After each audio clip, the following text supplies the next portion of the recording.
Never Settle podcast episode. I don't remember. Pimp Fried Rice and I connected for another podcast episode. This is actually our third time doing a podcast.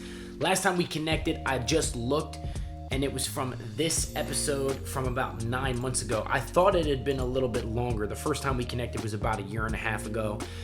We connected on a podcast a little while ago. We catch up, talk about kind of what he's got going on in his life right now, talk about what he's doing with his music career, and we had a real good, deep conversation about building a connection with your audience, building a listener base. And so if you're a producer, rapper, artist, whatever, I think you'll definitely get some value out of it. And if you're just along for the ride, thank you for listening.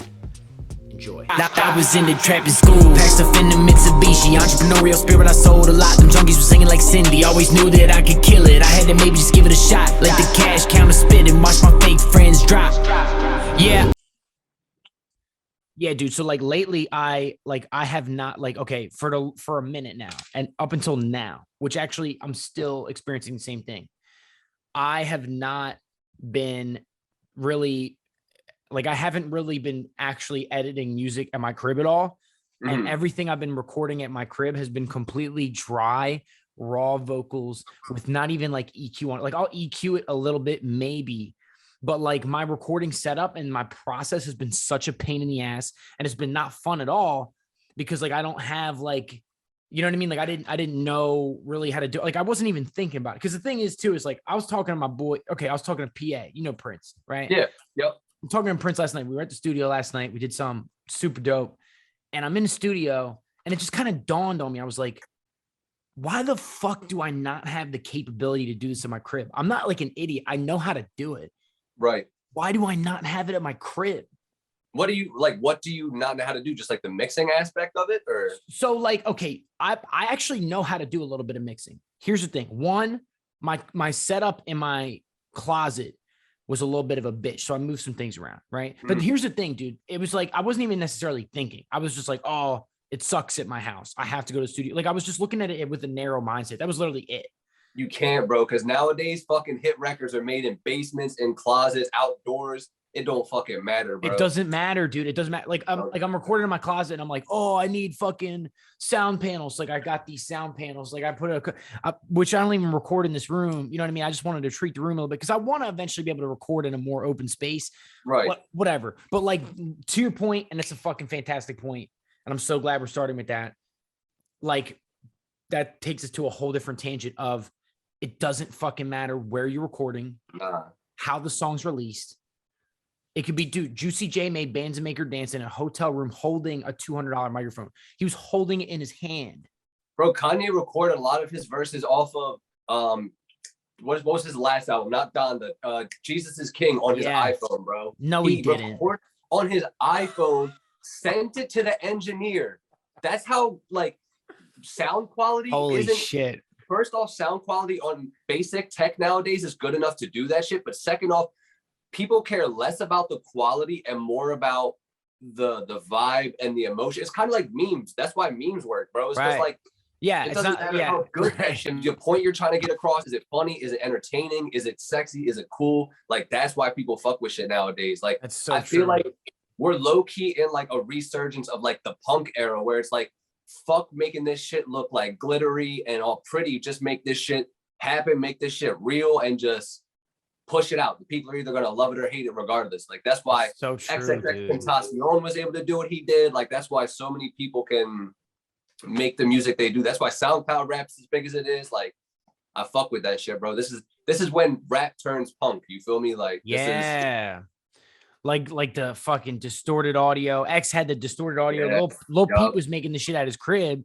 and like it did exactly. Like it was distorted. Like it was like clicking. And it was, you know what I mean, all that shit. Yeah, that's such a good point though too. Like you talk about memes. Like it's not like memes are created by like Hollywood superstars. You know what I mean? It's not like they have like production fucking in there. You know what I'm saying? They have like, bro, it's like a 13-year-old kid in his basement most likely, and he makes like 57 per hour. Yeah, and he has these crazy little editing apps and shit like that. Yeah, bro, they smell funky. They're pee in water bottles. That's the people making these memes, bro. Just fucking meme conveyor belts, dude. They don't eat, they don't sleep.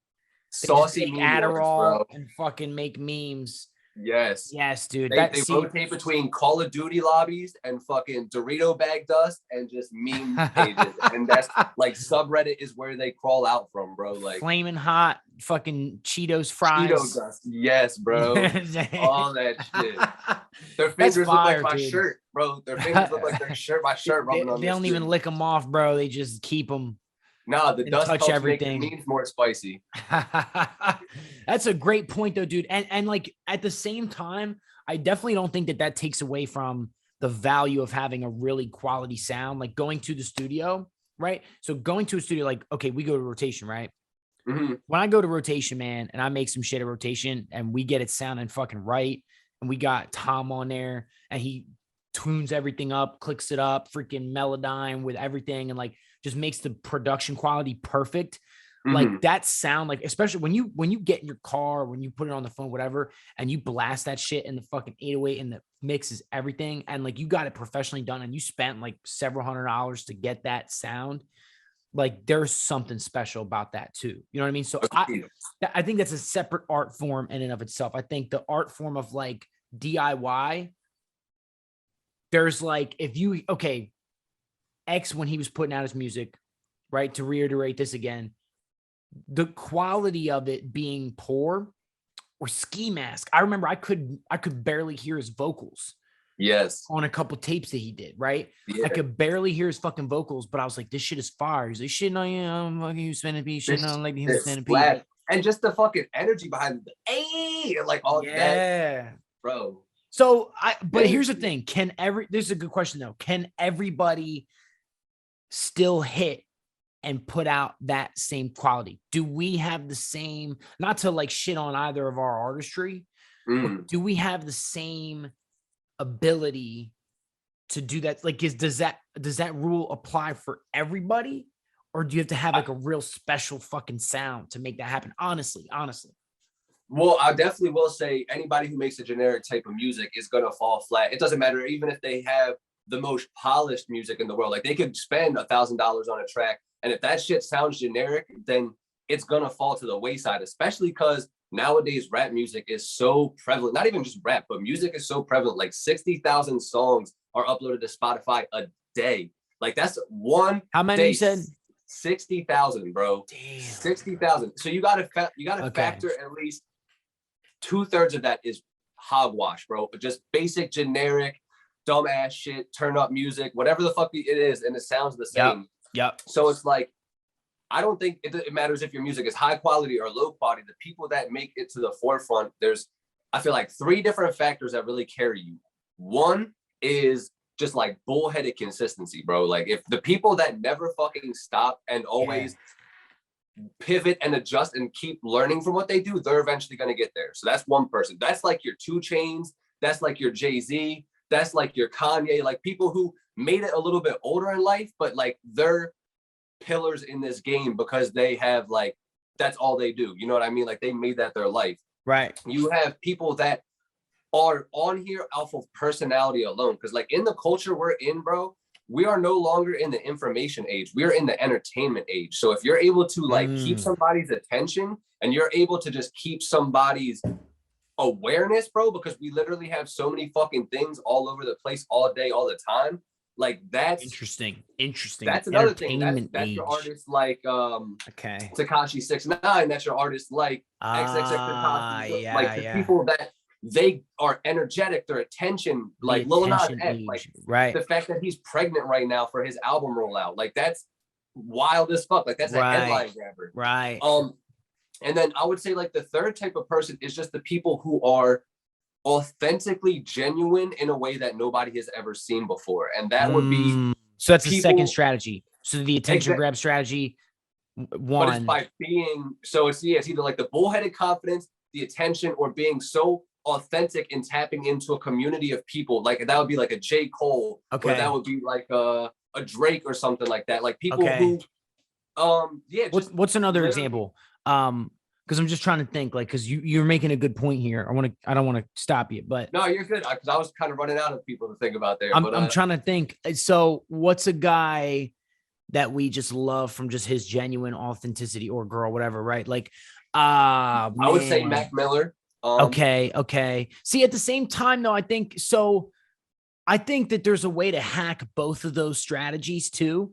You can be 100%. because the attention grab thing, that is the marketing move, right? So like, because I look at myself and my goal is to be like as genuine as possible and to reach an authentic crowd that actually fucks with me for me, like wants to go consume my vlogs, wants to go consume my podcasts, fucks with me in a way where like they connect with my same interests. You know what I'm saying? Like, so as to where like when I make a song, it's like a collage of everything that I love and enjoy. And my audience is a person who also enjoys those same things and listens to my music, like for the contents, not so much like I need to be the lyrical miracle. You know what I'm saying? Like the conscious rap type shit. Like I'll talk about like I've said poop or whatever. You know what I mean? Like on a song, right? Just for fun, just to like bring shock value. But like my audience can resonate in a way where it's like everybody. I think the real way to be real long term, like you said, you talked about the 2 weeks because you could grab tons of people's attention, but you can also at the same time do some crazy like, you know, have a baby on camera type shit, and then you know what I'm saying, like, you know, you threw the baby out the window, and then you, but you're also still like tapping into a niche. You feel what I'm saying? I don't know if where people get it fucked up is like people are like, oh, okay, but if I'm just authentically genuine and I'm just straight me, that's what's going to be my ticket to success. Like that may be true, and you may be authentic as fuck, but I know a bunch of authentic people that are boring as shit, bro. Like they're like watching paint dry. Yeah. You also you do have to have that second There's a mix thing in there, and I feel like that second way is you can do that in a couple different ways. Is one, be polarizing, and like polarizing doesn't mean to just cause problems all the time, but polarizing means like stand up for shit you believe in. Facts. You feel me? Like that. I like that. You finally stand up for something, like you're gonna get people that don't fuck with you, and you're gonna get people that fuck with you super heavy. And that's where a lot of people get it twisted. They're like, oh, I want everybody to love me. I don't give a fuck if everybody likes me, because it's like, first off, I like me. So if you don't like me, that's your loss. Like I know what the fuck I bring to the table. I know who I am.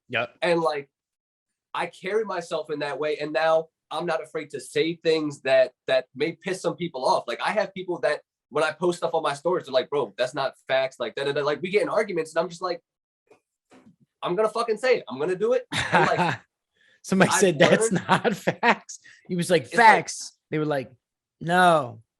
You're like, it's just like, okay. First off, it doesn't matter if it's facts or not. It's what the fuck I believe. So it's what the fuck I'm going to say. Right. You know what I mean? And like, I'm that type of person where you can say anything you want, as long as you say it with confidence, someone's going to believe you. But, true. It could be a fucking bold-faced lie, son.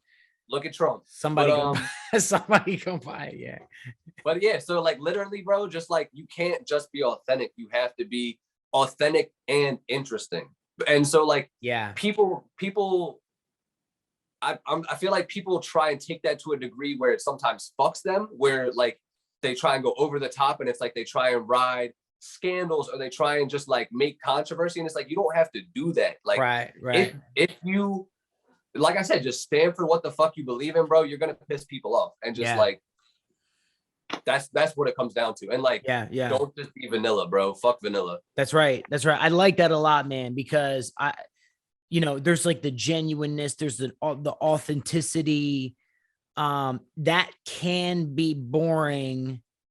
I think the idea for me, at least to where I'm at in my music marketing journey, right, to where I'm at in my brand development journey, right, is I made music, and I started making music first and foremost because that's for me, bro. Facts. You know what I'm saying? Like that's just gotta be for me. You know what I mean? That's it. You know what I mean? It ain't for nobody. You know what I mean? Like ideally you'll like what I'm doing. And as a matter of fact, I think music isn't necessarily 100% complete until it is shared and appreciated by others. You know what I mean? It's like a painting. You just kind of, you throw it out when you're done with it. It's like, okay, it was never really like shared. Like half of art is you see it, you hear it. You know what I'm saying? So yes, I want that audience that fucks with it and hears it and plays it and is motivated by it, right? But at the end of the day, bro, it came down to like, I was 8 or 9 writing my own shit. I seen MTV Jams. You know what I'm saying? I seen a couple Right. rappers kind of do their thing. I like kind of grew up on rock. And then like once rap kind of started to be introduced to me when I was like 9 or 10, I was like, what the fuck is It was that? like crack, right? You Just know what I'm like crack. saying? And like it was just like a totally different, you know what I mean? Like, and it was like, and Mhm. I just identified with myself as, and like I remember growing up always thinking like comparing myself to other rappers in a way. Mm. Or like if I heard like I think artists consume music differently than everybody else. 100%. Like when I hear a song, I'm like, I visualize myself when I wrote that, what I meant, where I was coming from. That's why I fuck with so much different shit. And like I'll play some shit and like somebody's like, I remember like a lot of my friends, because I have a lot of friends that are like not at all influenced by rap. And so like I'll hang with them and it's fun to hang with them because they'll be so inquisitive, like, why do you like that? You know what I'm saying? Like, and I'll play some crazy ass mumble rap shit, right? But I love that question coming from somebody who's in a totally different scenario. Right. Because I'm like, dude, the fact that he went like Playboy Cardi, he'll come out and do some nut shit.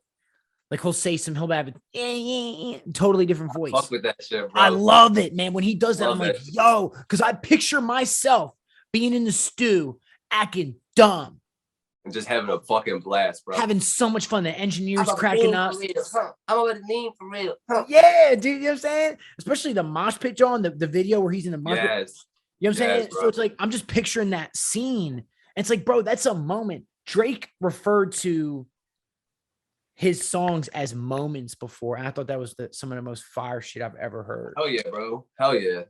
That's because like, that's really what it is. Yeah, go ahead. My bad. no, you're good. I was just gonna agree with you. Like, it really is a fucking moment, bro. Like, and like, I look back on songs that I made like when I was 18, when I was 13, and like, there's a story attached to every single one of these songs. Even if it's a song where like I have this one song called Big Titty Wawa John, bro. Like, literally, like that was a song I wrote when I was like 17 or 18, and like it's about exactly what the title says, like a John that I met at Wawa who had really big titties. And like my friend, we got out of Wawa, bro, and he's like, yo, did you see that big titty Wawa John? And I was like, the fuck did you just say? He's like, did you see that big titty Wawa John? And like, I'm first of all, on. yes. Like, second of all, hold the fuck up. Bro, then all of a sudden my brain just started like going. I wrote a whole chorus. I went actually recorded and like made that beat at Rotation. That was my first experience with Rotation when I was super young. Yeah. But yeah, bro, like, and that's a moment in my life now to where like I can look back on that and I can remember where I was, who I was with, what I felt when I wrote it. And like, I would say even more so now because of the type of music I've been writing is so much more personal to my life as opposed to just like shit that sounds good or shit that's like fire to write. Right. Like I literally like, this is one of the coolest things that music does for me is so that you can literally take your emotions and your experiences and your dreams and your thoughts, turn that shit into sound waves. Okay. Turn it into sound waves. Then those vibrations of air go into someone else's brain and they cause them to feel a certain emotion or a certain experience or associate it with their own life event. And it's like, bro, Dave Grohl said one time, who, if you guys don't know, that's the Foo Fighter lead singer. He said the best part about playing a song to a crowd of 85,000 people is because 85,000 people are going to sing that song back to you for a different reason. And it's like that right there. Right. That shit changed my life, bro. Cause it's like, that's hard. When you look at music like that, like think about it. Me and you could hear that same Playboy Cardi song we were just talking about and picture completely different things, have a completely different vibe. Like there's this song, bro, like that I've been listening to lately, like, because I'm like in the post session of a breakup right now that like, when I hear this song, bro, I wish that I could convey the emotions this song gives me to certain people and just be like, I feel like a fucking champ when I hear this shit. You know what I mean? Like there's just like certain songs where it's like, I wish that I could show you how I feel, but at the same time, like it's magical that you feel your own thing. Like it's crazy. Dude, there's certain people I listen to. You ever hear of Akira the Don? The name sounds familiar, but I don't know any music. I might have mentioned to you a while ago. I don't know. But anyway, he makes music over like Alan Watts lectures, over that's fire. Like, yeah, bro, just fire shit. Like Jordan Peterson lectures, Joe Rogan podcast episodes, like just all kinds of fire shit, right? Okay. And when I listen to it, dude, I literally every time I put it on, I need to be like Like I almost need to be like in a meditative state. I almost need to be like I like getting it, exercising. Mm-hmm. You know what I'm saying? Like there's like when I listen to it, it's like this like spark of like just energy. It's like Right. I almost can't even listen to it if I'm not in that mindset because it's just like, you know what I'm saying? I'm like, damn, bro, I'm too far from there right now. Like I would just need to like reposition my life real quick. you know what I'm saying? Like I really need to change up some habits before I can get back there. You know what I'm saying? But on some real shit. But like that's what music will do. And like I feel like the same thing with a beat. Like if you hear a beat, the way I'm gonna interpret that and the way I'm just gonna like let that bleed on the beat versus how you're gonna do it. Like you're gonna hear it and you're gonna tap into a certain wave, and there's something about that beat, a certain tonality that was hit, where you're gonna take that and you're gonna talk about just any part of your universe that's so unique to you. But since we're all human, we all connect with it in the same way. I remember one time, dude, like, by the way, you talk about breakups, you better be making a fucking album.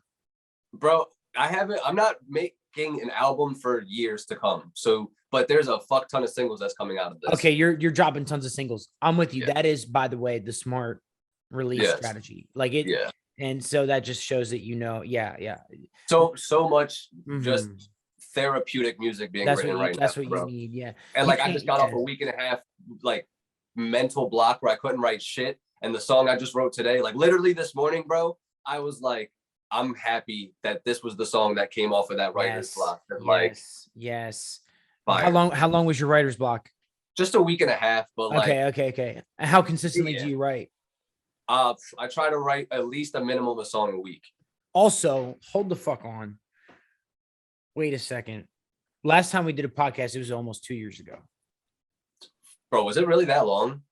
And like a year and 9 months ago. Yeah, it's been a while. Which is wild. Fucking crazy, yeah. Wild to fucking think about.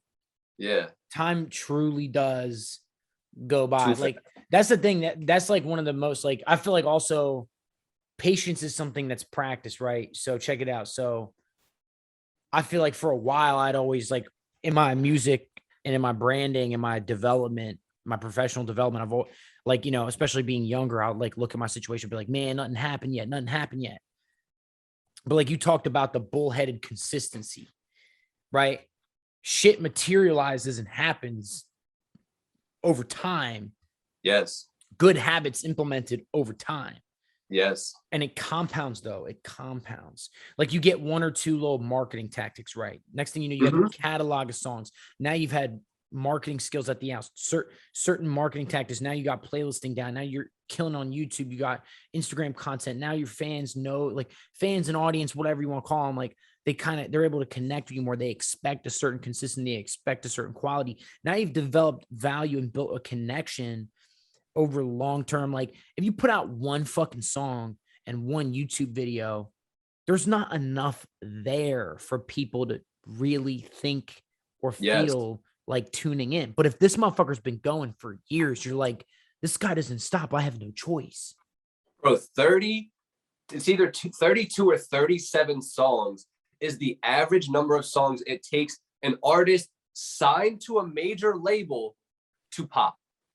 37 So think about songs. That. 37 songs with the financial and marketing backing of a major label to pop. So think about how much more it takes for an independent artist. Say that again, because I just was going, 32 to 37 songs from a major label signed artist for them to pop. That's on average. So imagine how much more it takes for an independent artist without all that backing and marketing and financial behind it. So that's good. Just keep that in mind the next time you're like, fuck, bro, I'm putting out so much music. Like, we're scratching the surface, Are bro. you really, though? Right. I love that stat, dude. Thank you so much for that. That's such good value, bro. I really like that a lot, dude. I just heard that recently. Shout out to Burstimo on that one. There's a YouTube channel that I fuck with. Burstimo. Yes. They're fire, dude. I fuck with Burstimo a lot. Yeah.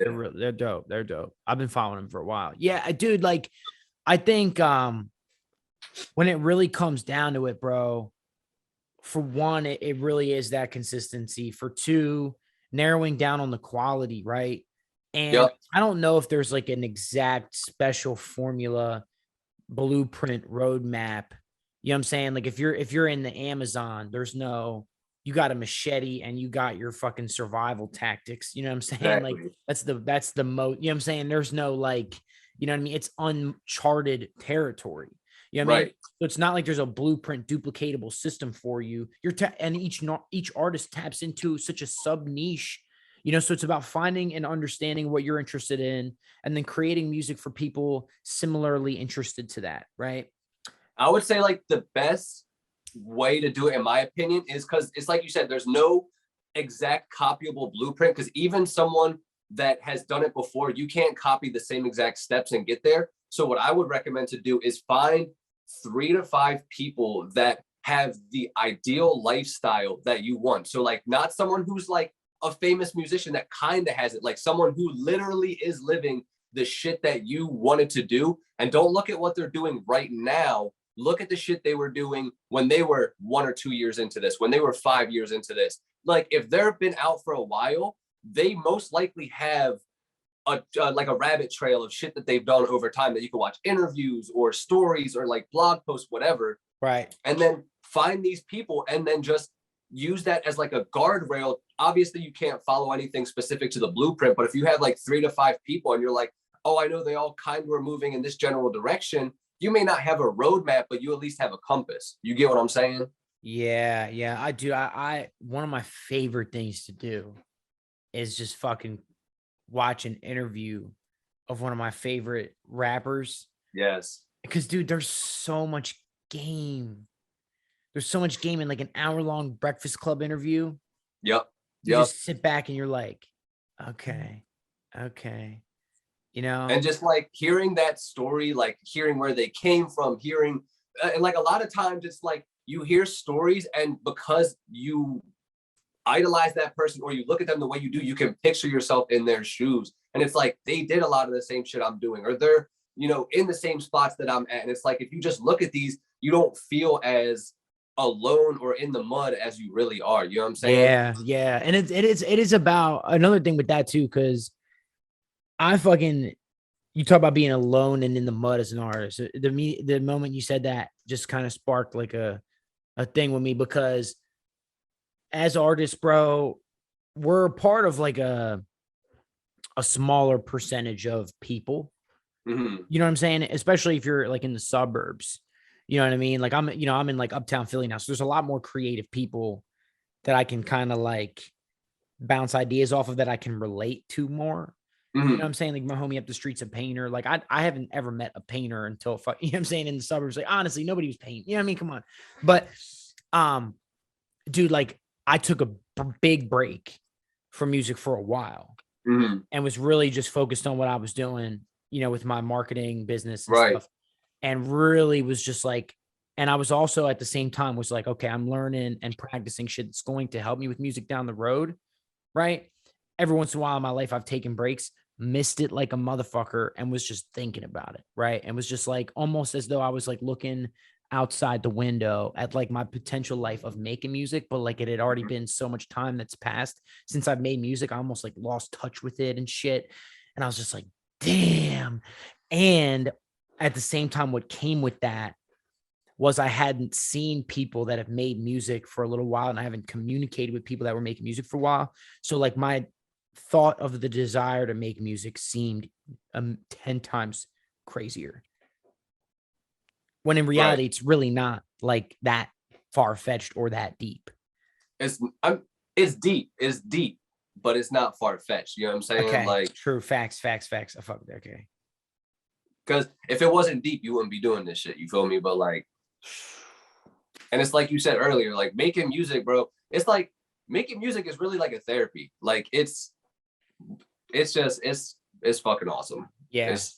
That's all I really know how to say about this shit. But like, kind of like tying back into what you said, I would say one of my ultimate goals for this music shit is like, I want a kid at like 3 a.m. who can't sleep in the future to be like on my Wikipedia page, just like reading everything they can about Pimp Fried Rice and like where he was born, and like finding out that I went to like a private school where like I wasn't allowed to listen to rap music, and this kid be sitting in his bed at 3 a.m. having parents that are super strict and like he wants to have a rap career too and just feeling inspired as fuck. Like he's going through the same shit that I went through. Like, you know what I mean? Like, and just like that I feel like is the ultimate goal. Like I just want someone to watch my interviews like that. And I want someone to like see me on the Breakfast Club and be like, that's motherfucking Pimp Fried Rice, bro. Like I remember when that man was making music in his apartment in the basement floor and he had, you know what I'm saying? Like shit, like his car barely drove and like all that shit. You feel me? Like, And now when did you start rapping? Oh my God. When I was like 13. Okay. So you were 13. Cause I remember when we spoke a year and some change ago, almost 2 years ago now. Okay. I remember going on your YouTube. Yes. I think the YouTube that you're still releasing music on was your old one too, from back in the day. No, so I have two YouTubes. I have a Hostile Roger YouTube, which used to be my rap name back in the day. Right. That's I remember that. Yep. And then the one that I release stuff now is Pimp Fried Rice, which what you might have been confused with is I stopped rapping for a while. So I was a rapper, I would say from like 13 to 18, and then like 19 to honestly like 24, 25, I was just a producer. Like I was producing from 18 to 25. Yeah. So you basically stopped rapping for about 7 years. 5, because I started picking it back up again, I would say, like in that midst. And like I didn't really. So what happened was when I was like 18, I got so sick of going on YouTube for beats and shit like that. And I didn't know enough people in my area, like you said, being in that like were producers that I could work with or other creatives. So I was like, fuck, I'm kind of stuck. So I was like, let me learn how to do this producing shit. Got FL Studio. And then that shit became like fucking heroin, bro. Like I was addicted to producing. I fell so in love with that shit. Like I stopped. Like at first I was just trying to produce so I could keep rapping. But then I was like, yo, fuck rapping. I just want to produce. That became my shit. And then like I got really fucking good at producing. Like I was trash when I started. Like I will not deny that. And everybody told me I was trash. And I'm so happy that I had that bullheaded confidence and was like, no, fuck you. This is amazing. Oh yeah. I look back on that shit now and it was so trash, bro. It was trash. Yeah.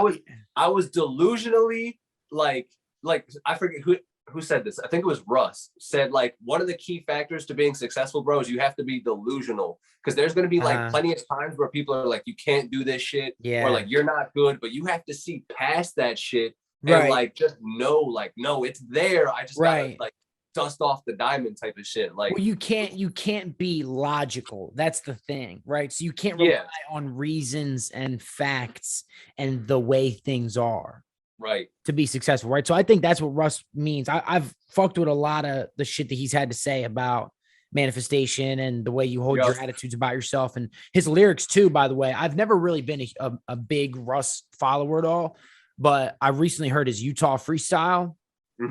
Fire, and he gets into a lot of shit about spirituality and the way you hold your ideas about yourself and the way you think about yourself. And I've been doing a lot of work on that for a while, and it has changed my life completely. Right. Fire. But it's like, I think it's like, okay, so the point of being delusional, not relying on fact and reason. If you looked at every external circumstance that you are currently experiencing as the way it is, and you're not looking beyond that of what it can expand to, the things that you do have in your control. There's no doubt about it, right? If you actually got organized and focused in one goal, no matter like how little of a return you see in the moment, if you really kept moving forward toward that one fucking thing, right? Playlist promotion, whatever, whether it's a specific music strategy, just music in general, right? Easy plays right here. You're focusing on your craft. You get to a point where you're actually good. You get to a point where your production quality is fucking great. The engineering is great. Now you're putting out shit that it's just undeniable. It's to a point where if people heard it, even if they weren't a fan of rap at all, they can hear it and they'd be like, oh, he can definitely rap. Yeah, he's nice, right? That's where you want to be, right? Fuck what like critics say. We're not getting into critically acclaimed shit. We're just getting into just the factual quality of You know what I'm saying? Like, yeah, no, I got you. You get what I'm saying? So you keep going with that. Now you're getting your paper right. You're focusing on your bread, because let's not fucking kid ourselves. It is so important to get your bread right as an artist. You have to get your fucking money right. You have to. You can get 1 million views on a video from the sweat of your effort, but that's going to take some money. Well, even if it doesn't take money, it's either going to take money or it's going to take time, and you're eventually going to run out of time. So you need to have money. That's what I'm saying. It's like just understanding marketing, right? It's like, so you're a big Russell Brunson fan. We connected on that not long ago. Yeah. Right. I fuck with Russell. Right. I started fucking with him too. I started reading the shit a while after you did. Right. Like I wasn't hit for a little while, but I started listening to. I was watching his Traffic Secrets book. No, I was reading his Traffic Secrets book, and he talked about the different types of traffic, right? So fundamentally, what we're talking about, when you get a stream, that is traffic. That is one view / stream / click, right? What, like, fundamentally, we're talking about fundamentals of marketing, right? When you get a stream, when you get a visitor to your website, when you get a visitor, a view of a YouTube channel, a stream of your song, like trying to get more of that, you're trying to get more traffic. You're trying to open the door to more traffic coming in, right? I said the word traffic so many times, I lost my train of thought, bro. Help me out. You know what I'm saying? No, but like understanding the fundamentals, right? So there's various different ways of getting that. You earn your way in through organic means, right? Russell Brunson talks about this. You're familiar with this. Help me finish. So and then you buy your way in. You buy your way in and you earn your way in. That's the two different ways. And then you can own it. And you own it. And own it, and then owning it comes from like having their contact in your own database. So say like the email or the phone number. Their email, their phone number, their name, right? So like if you have a contact form or something like that, and they add your email, you get to keep that. That one email is traffic, so that you can get a view or a stream or a click from that one email. In order to get that one email, you might have had to get 10,000 people to come, or 1,000 people. I mean, realistically, maybe 100 to 1,000 people, something like that. Depends on the marketing strategy, right? Now you own that traffic, right? So fundamentally, like looking at it and saying, like, how do you get traffic? That's the question. What we're talking about, how do you grow? At the end of the day, it's just about how are you going to get clicks, views, streams. Well, I think it ties back to what we were saying earlier with like, you got to have those three things. You got to have the bullheaded, like, determination and never stop. You got to have the ability to be polarizing, and you got to just have that authenticity. And like, if you have that proper combination of all three, then that's really when you'll start to find your community. And like, honestly, some of the biggest things that I found is like when you make it less about yourself, and like this is where people get it fucked up, because like as the rapper, as the superstar, we think it's about us. It's our rap career. True. That's true, but we are the brand, and now we need to bring people in. So like Nike, like there is no like face of Nike, but people associate with Nike the brand. Like there are people that die hard wear Nike all the time. There are people that like that is their go-to brand. And the reason is because Nike makes those people feel accepted. They're like, okay, if you're an athlete, if you're all about succeeding, if you're about winning, if you're XYZ, you're going to feel included into our brand. And like, you need to make it a community for people. So like one thing that I found is like with Good Posture Gang, which is a part of my brand, like that's not something that I initially started to like get people into my brand. That was something me and my homie were fucking around, because we're on our computers all day long. You're hunched over. We would just joke to each other like, yo, Good Posture Gang. And then we would fix our posture. And like, so we started saying that shit in Instagram videos and like stuff like that. All of a sudden people were like, hell yeah, Good Posture Gang, like fix your posture. It started to catch on because it was something that people felt connected to. People are on their phones scrolling, they're hunched over. People are sitting there, they have bad posture. Like that's something you think about, not all the time, but it's like, it's something that affects every single day of your life. You feel me? Like how you stand, how you sit. And by making it something that people can latch onto, it's actually taken off. Like I've started a merch line with Good Posture Gang that like it's starting to get a little bit of traction, which is Mhm. finally cool to see that. And Oh, like, that's sick, dude. Congrats. bro, it's dope. And like, I actually need to come out with more designs because I just have 2 right now, and it's like, I feel like we gotta have another season of that shit coming. But Yeah. that's a besides the great point. idea too, by the way. That's great branding because you can sell that shirt to even people who don't know about your music, which is like And I have, bro, it's and like like the real goal. yeah, and people fuck with it because then they're just like, "What's good posture, gang?" And it's like I've Yeah. had people, and it's like you can or cannot tell them about my music based on that, but I could just bring them into my brand and be like, "Oh, it's X, Y, Z," or I could be like, "I'm Pimp Fried Rice," and That's you know a great this. idea. Also, and this is like a side gem for the marketing thing because I'm reading this book right now called Contagious by I think it's like Jonah Berger or something like that. Find stuff about your brand that is a trigger for people on a daily basis. So, and what I mean by that is like, which one of these 2 topics do you think is talked about more often, Disney World or Honey Nut Cheerios? Real question, not rhetorical. Which do I think? Real question. Real question. Which do I think is talking about more, Honey Nut Cheerios? That is correct. Most Okay. people, though, they would be like, "Oh, it's Disney because Disney's better. It's way cooler. People want to talk about it." But the Okay. thing is, with Disney World, there's not so many triggers in your everyday life that make you think about Disney World. So it doesn't come up in conversation all the time. Right. But It's a Honey high Nut ticket Cheerios, purchase. exactly. Honey Nut Okay. Cheerios comes up in conversation because you see things at the grocery store. You talk about what food you had for breakfast. You talk about healthy lifestyle choices. There's so many triggers throughout your day. Right. That You would see it make at the someone- grocery store, you're out. Exactly. It's the chance that you would see it or be a part of it in your regular everyday life without having to make much of a commitment is higher. Exactly. So for like a counterpart example of that, like Geico, they had a really great idea for commercials with the caveman. So that's like a really funny Geico caveman commercial that everybody loved. The only problem with it is people don't see cavemen on a regular basis. So unless you're watching TV and see that commercial, you're less likely to talk about Geico on a day-to-day basis.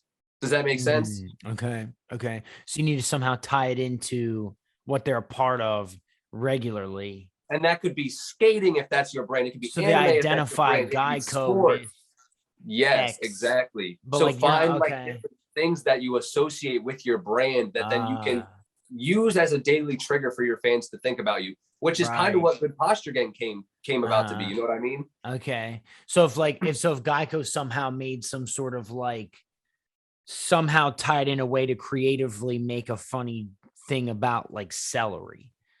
You see celery at the grocery store all the time, regular thing that you Yeah. have in your house.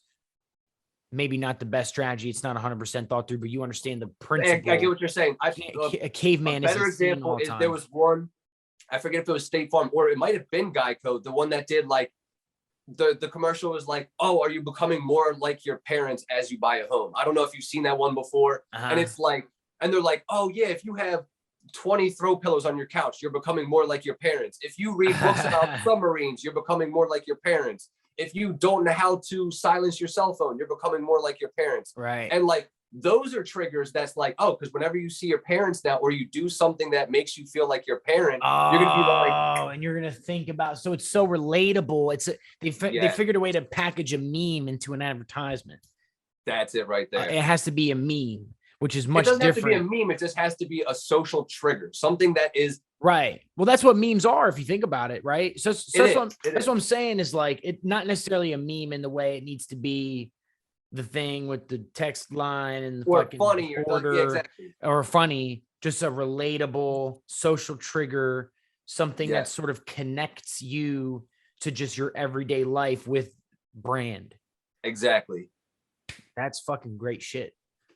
Right? That's Shout out Jonah Berger on that one. That shit is a gem. That is really good. Damn. What's that book called? That is called Contagious.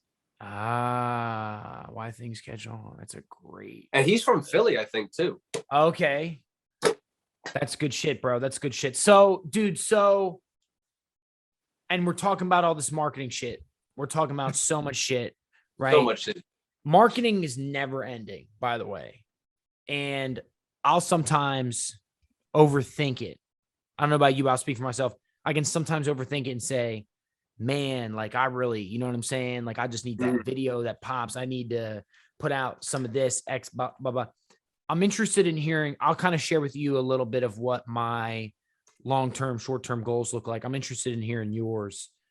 I think catalog of music, catalog of content, vlogs, podcasts, regular social posts, you know what I'm saying? Just like getting people to know who I am in a way. I think the authenticity, the genuine shit, right? So there's a place for everything, I think. Like the podcast, if I'm a big fan of somebody, right? So Olivia Rodrigo just recently popped.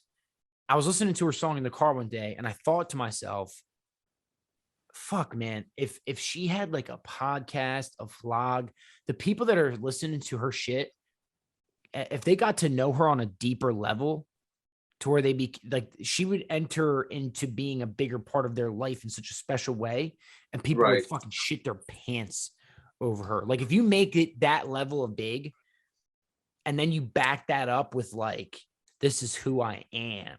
Mm-hmm. You know what I'm saying? So like my feeling, my thinking is catalog of content, catalog of some fire shit that I'm working hard on. But at the same time, like backing that with the Gary V method of just flooding content, like flooding my message, flooding who I am, different styles of content, experiment. What is your like vision and plan for your music and your brand?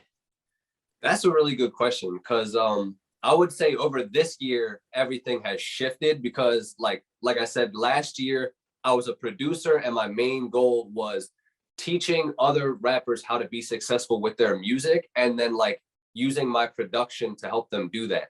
And as of 2021, when I became a rapper and an artist again, and I started dropping music, my whole shift focus to I am going to be the greatest artist of my generation. Like it's a fact, bro. Like I'm telling you this now, I'm telling everybody, when I die, Pimp Fried Rice, Jared Stong, whatever you want to call me, will have changed the face of music.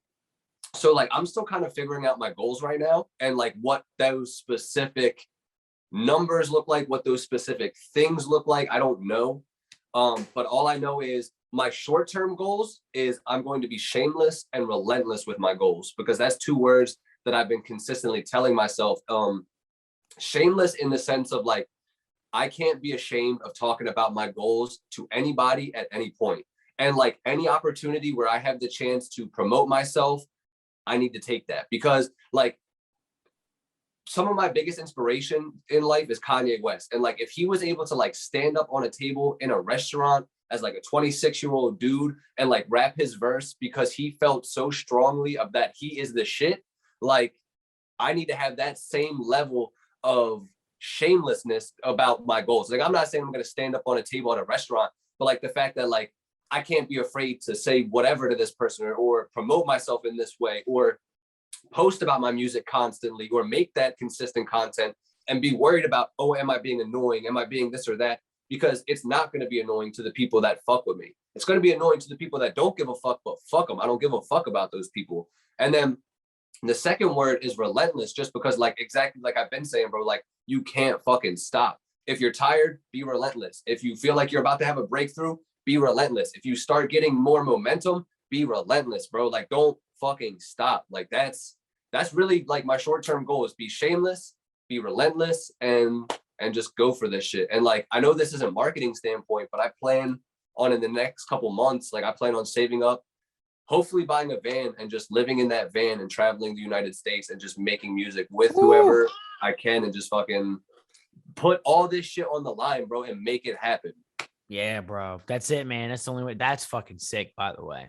The van. Like it's a hard goal, I feel like, because like it's weird and it's definitely a different lifestyle than anything I've ever been used to. But I want to do it because I want the experience of just traveling like that. I want the aspect of like cutting my bridges and literally being like, I don't have a house to live in. I don't have, you know what I'm saying? Like all this shit. Like I have to fucking, like I'll have all my music equipment in my van with me. Like literally, bro, like this will become my life. And like, that's why I say with the utmost confidence, like I'm going to be the greatest songwriter of this generation, bro. Like just count on this shit. Like just count fire, bro. Count on it, bro. That is really fucking cool, man. Dude, congrats to you for that, man. Congrats on all your shit. Where can we listen to you? where can we find out more about you? Where are you at these days? Where I'm at, bro, is in a mentally bad place. No, I'm just kidding. I am on Instagram, TikTok, Pimp Fried Rice 610. I am on all streaming platforms, just Pimp Fried Rice. That's 3 separate words. Keep them all separate. I'll get very angry and I'll punch your mom in the face if you keep those words as one. Yeah, fuck that bitch. Yeah. Fuck your mom. It's 3 words, Pimp Fried Rice. I just dropped a new song called Stay High. It's my first pop song. Go check that out. Ooh. I used my breakup as a fuel to make a remix of the Tuvlo song Habits. I don't know if you've ever heard that one. I love Tuvlo. Yeah, I gotta Habits. Stay high. Oh yeah, duh, dude. Yeah, bro. course. Yeah. So I basically I had made a beat using that song back when I was a shitty producer. Like 2016 when I was just getting started, and I found my old hard drive the other day. And I found that beat and I was like, yo, this beat is shit. But like the concept was there. So I was like, okay, I want to go resample this. Went on YouTube, started to like resample the beat. And I was like, fuck it. I'm just going to make my own remix of this song. Found an acapella of someone singing the I Gotta Stay High. Built a whole beat around it. And then I got done doing that. And I was like, this shit's so fire. I need to rap on this shit.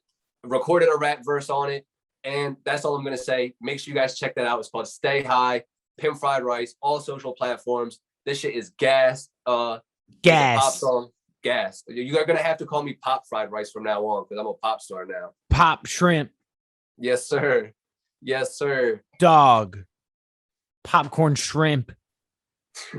Fried rice. I was like, he looks like he's trying to keep it going. I'm gonna let you rock. Dude, congrats on everything, man. Happy for you, bro. Stay safe out there on the road. Keep dropping for everybody, man. Never stop hustling. We're going to be doing another one of these again soon, dude. And good connecting for the first time in almost 2 years. Yeah, fuck yeah, bro. It's great. Thanks for having me on here. You're my boy, man. I'll talk to you later, dog. Love you, bro. Peace. Love, man. I was in the trap in school, packed stuff in the Mitsubishi. Entrepreneurial spirit, I sold a lot. Them junkies were singing like Cindy. Always knew that I could kill it. I had to maybe just give it a shot. Let the cash counter spit and watch my fake friends drop. Yeah.